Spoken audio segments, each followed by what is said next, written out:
So as promised, then Stephen's with us here on set. We're starting today in Geneva, aren't we? The Motor Show getting underway today. Yes, it's the biggest event of the year for the European motor industry. Brings together the biggest brands keen to show off their newest models to a recently revived European car market. Now, they'll be chewing over the latest big deal in the industry as well. Peugeot's parent company, PSA, buying Opel from General Motors for €2.2 billion. Peugeot had more reasons to celebrate on Monday as well, as its SUV, the 3008, was named Car of the Year by European motoring journalists. Well, for more on this story and get an idea of the atmosphere at the Geneva Motor Show, let's go to Geneva, where would speak to Ian Robertson, who's Director of Sales and Marketing at BMW. Ian, thank you for being with us. So when we hear about deals like Peugeot and Opel, is this a sign of a newly bolstered competition for you in BMW? Well, I think there are clear segments around the world, and as BMW we concentrate on the premium segment. We enjoy a very broad span of products there, from Mini through BMW and of course at Rolls-Royce at the other end, and that's been our strategy for the last few years, and I can tell you it'll be our strategy going forward too. How does 2017 look to you from Geneva there? Are we going to have another year of rising sales? We started the year with around about 7% growth. We think that around the world there will be different performances. Asia is running very well for us at the moment. Europe, I think, will continue to have a recovery phase because many of the European markets still haven't got back to pre-crisis levels. But we think the United States has probably topped in recent times, so very little growth there. When you look at what's happening in the United States now, talk of changes to trade rules, the rise of protectionism, is that something that concerns you and your business? Well, we're obviously looking at the situation there, and we're a clear advocate of free trade around the world. We are, in fact, the largest exporter of automotive vehicles from the United States. We export around $10 billion worth every year from our plant in South Carolina. So, that tells you that our footprint there is very strong, and as such, we want to continue to work in that way. Has BMW come under pressure in terms of keeping production in the United States, not opening factories elsewhere from the Trump administration? Well, we're investing another $1 billion in that plant in South Carolina at the moment to take it up from around 400,000 a year to 450, maybe slightly more vehicles per annum. And that is, by the way, our largest factory in the world.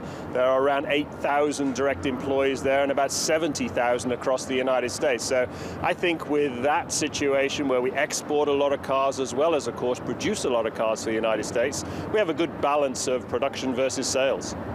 Back here in Europe, Brexit, of course, going to be a big issue for many businesses. How do you see it affecting BMW? In the same way, we were advocating that the free trade discussions, the movement of labour, goods and services around Europe is an important part of the European car industry. Being a Brit myself, I'm rather proud of what's been achieved in the UK over the last 20, 25 years, and I would like to see that success continue. And obviously there are issues to be dealt with in the Brexit discussions to enable that to continue into the future. We know the other car makers have been seeking assurances from the UK government around things like, access to European labour force and things like that. Have BMW been in touch with the government about any issues in particular? Yeah, we have a very open discussion with the UK government, and we've made our points as to what we think are the key issues moving forward, and that starts with an open market scenario in the best possible way following the Brexit discussion. Okay, Ian Robertson from BMW, thank you for joining us from the Geneva Motor Show. Going to stay with cars now on the programme. The chairman of Volkswagen saying more employees will face sanctions over the emissions scandal. There are currently 24 VW workers facing disciplinary action over the installation of test cheating software on its cars. The company's chairman, Hans-Dieter Putsch, though, saying that he expects there to be a greater impact on personnel. Volkswagen has so far held back on taking action against workers because US authorities believe it will jeopardise their investigations. VW is set to plead guilty in Detroit in a court on Friday on 3 charges as part of a plea bargain agreement. Latest on the markets then, Stephen, what's happening? Mixed picture in Asia trading today. We had falls in New York on Monday, which was having an impact earlier on trading. The Nikkei in Tokyo finishing the day down 0.2%, though some gains across the rest of the Asian markets. So the Kospi in Seoul seeing the biggest percentage gains, up almost 0.2%. And we're going to stay with the stock market. It's not such a great day, in fact, for Snapchat's owners on Monday.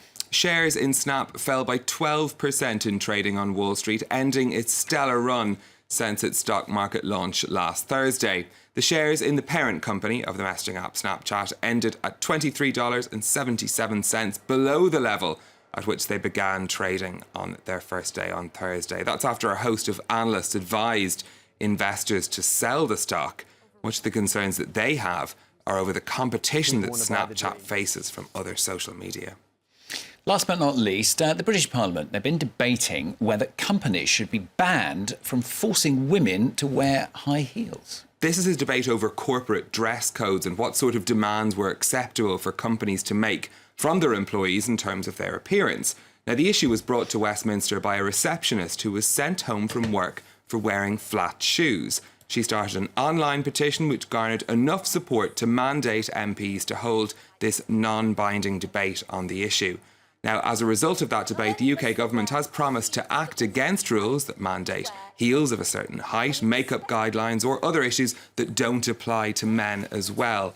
Let's listen to Nicola Thorpe. She started this petition. We should renew our... I think that although the Equalities Act is very clear, it is not working in practice. In theory, it works, but it depends on too much on social norms.